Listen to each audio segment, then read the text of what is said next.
Les jeunes, décidément très sollicités pour réfléchir à demain, cette fois sur cette question, à quoi va ressembler la maison ou la ville de demain? Eh bien, pour mener cette réflexion, un échange international a lieu entre lycéens. C'est le programme Notre ville verte européenne, auquel participent le lycée Marc Bloch de Bischheim, Stéphane Gondry et Bernard Stemmer. 56 lycéens, 6 pays européens et une semaine devant eux pour explorer l'habitat dans la plaine du Rhin. Et la destination incontournable, c'est bien évidemment le quartier Vauban de Fribourg.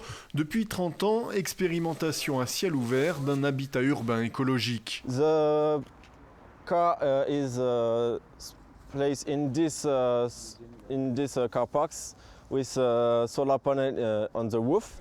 En anglais, les jeunes Français expliquent à leurs homologues étrangers les particularités du quartier, parfois très éloignées de ce qu'ils connaissent dans leur propre pays. Nous, on a des zones autour des grandes villes avec des grandes zones pavillonnaires. En Estonie, c'est vraiment un habitat beaucoup plus vert, etc. Utilisation de beaucoup de bois. En Bulgarie, c'est très différent. C'est une ville qui est sortie de la période post-soviétique avec des grands buildings, etc. Donc là, il y a vraiment un travail à faire sur les isolations, les choses comme ça. Et c'est vrai que dans chaque pays, il y a des problématiques différentes. Ça a permis à nos élèves de pouvoir échanger là-dessus et d'en sortir. Qu'est-ce qu'on peut faire ensuite en fonction de tout ça? Les jeunes Français ont découvert l'Estonie, la Bulgarie, l'Italie, l'Espagne et le Portugal, leur mode d'habitat, la physionomie de leur ville et leurs problématiques face au climat.